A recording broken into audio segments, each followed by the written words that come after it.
Dito lang siya. Okay, okay. Alright, alright, alright.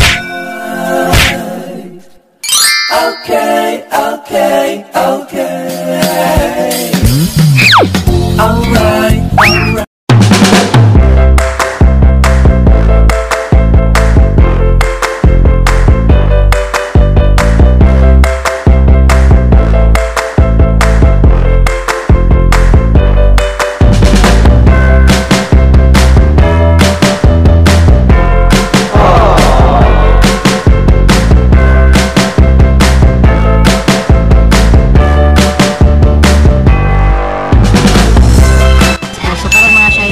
October 17, so naanak ko diri sa airport napit nagkaon pamahaw, so mga 6 and arrival, as departure time is 8 AM. So tawag ato na ko sa mga Shay inin airport sa Suyog. So let's go. Naanak ko diri sa mga Shay. So anak ko tara dito ikuha Manila. So pasid na ko. Suyog na ko mga Shay. So mga Shay, arin ako sa departure area. So nag-last call na sa amo. Taod siguro agto na kaming sakay. Wow! Nang-plane mga Shay. Naturo. Noon. Taod manakay na kami. Naglinya na kami mga Shay. Pasakay na. So punta na kami dito mga Shay. Suyod na.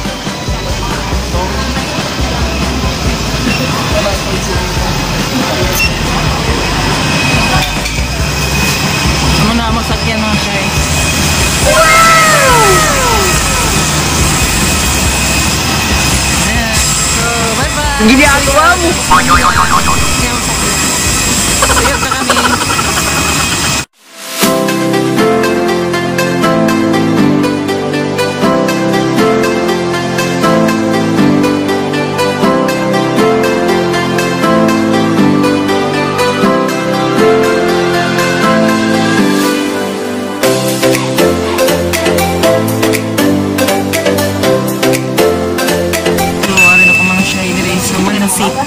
Dito sa pinakauna pagsuyod. Ano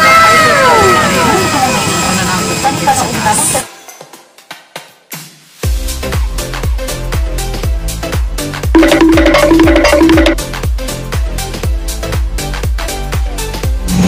Now ready to depart for Manila. Command of the aircraft is Captain Emerson Molina, assisted by First Officer Peter Minabira. Our flight time is approximately 1 hour and 20 minutes.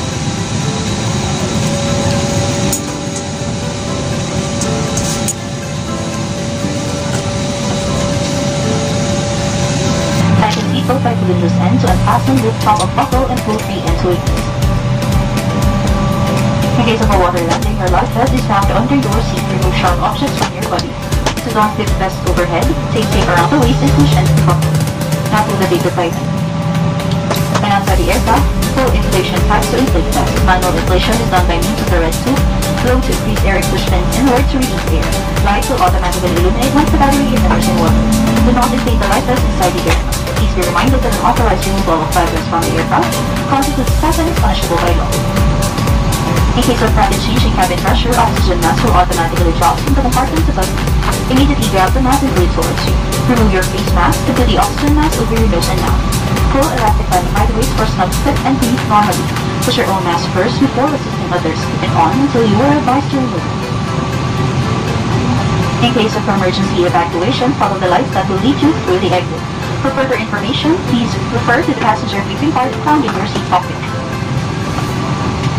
This aircraft is equipped with emergency exit signs found in the cabin. The location of the nearest exits may be behind you. Each cabin door is equipped with a slide rail. In any eventuality, guests must leave their bags and immediately proceed to the usable exit. There are also fire extinguishers in the cabin. Operation of the device is indicated on the equipment itself. So, nakalapad na kayo mga Shay. Baling lupad is 650 nalupad. Panahon na pa kung saan pa mo abot. Abot na ko mga Shay.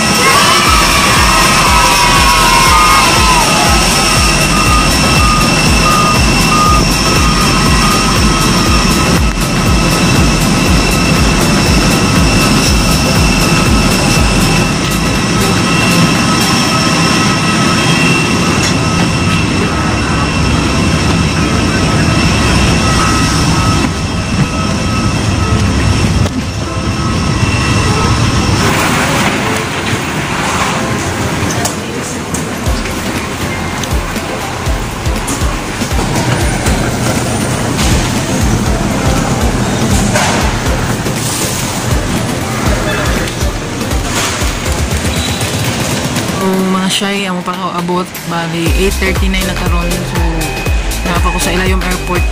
Guyat pa ko sa ning bag. Pumaleta, pagkaabot. Guyat pa.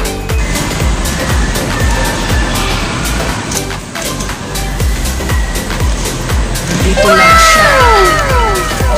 Okay. Kuha na nato mga shy. So, wala na ako mga shy nung bag. So, pagawas na tayo mga shy. Ngayon mga shy, nandito na tayo sa Manila. So, magtatagal na tayo. Ano?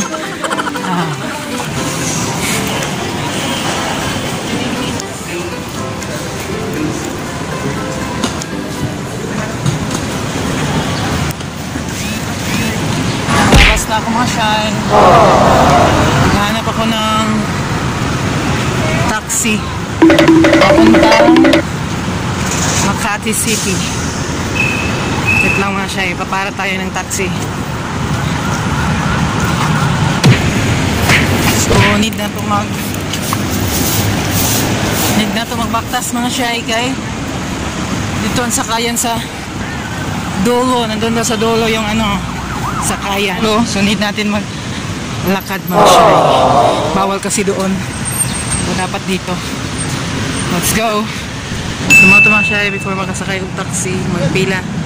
Nasa Abdiria. Sa pila. Uy. Kapoy. Gabi pagkapasok. So, mga shy. Nandito tayo mga shy. Nakasakay na ng taxi. Papunta na tayo sa Makati City. Sa Barangay Poblacion. Doon sa Transitional Services. So, naghihintay na naman si Ma'am Bernadette. So, mga shy, abot na ako diri sa Transitional. So, ito. So, may taxi ako kanina na nakuan is 980 ang sukot. So, karon is, so, nag-metro ako. So, si kuya ako nasakyan. Bayaran lang ako is 223. So, dako gyud na kakuan. 223 from 980 to 223. So, thank you kay kuya. Hi, thank you kuya. So, magbabayad na. Wala akong So, magbabayad tayo. Ngayon, mga shy. 225. Nandito na ako sa, sa Transitional Services. Kuya, thank you. Uy, sorry. Ikaw na lang. Thank you.